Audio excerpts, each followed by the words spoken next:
এখানে 1/3 কাপ চাল আর 1/3 কাপ ডাল সারা রাতের জন্য ভিজিয়ে রেখেছিলাম। মিনিমাম 2 ঘন্টা ভিজিয়ে রাখতে হবে। এখন এগুলাকে আমি ব্লেন্ডারে ব্লেন্ড করে নিব। এখানে মাঝারি সাইজের একটা বেগুন নিয়েছি। এখন বেগুনটাকে পাতলা পাতলা করে কেটে নিব। বেগুনটাকে কেটে নিয়েছি আর দেখে বুঝতে পারছেন যে কিরকমের পাতলা বা মোটা করে কেটেছি। আজকের এই নাস্তাটা একটা বেগুন দিয়ে করব।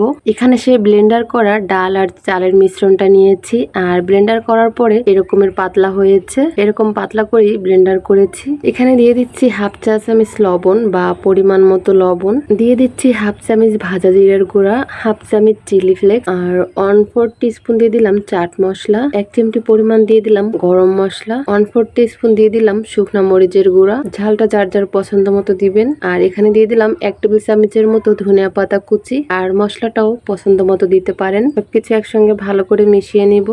এখানে দিয়ে দিচ্ছি 1/4 টিস্পুন হলুদের গুঁড়া, আবারও ভালো করে মিশিয়ে নিব।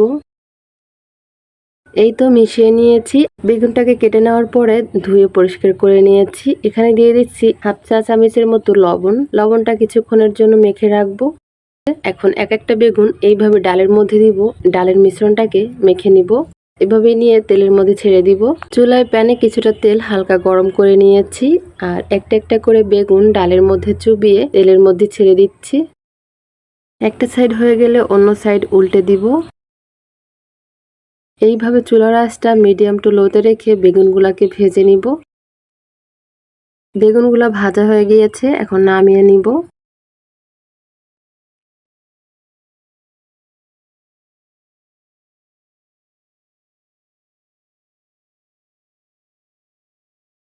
বাকি সবগুলোও সেম ভাবে ভেজে নিয়েছি।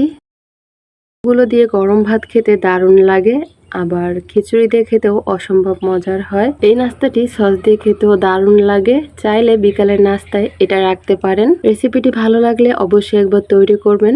আশা করি সবার কাছে ভালো লাগবে।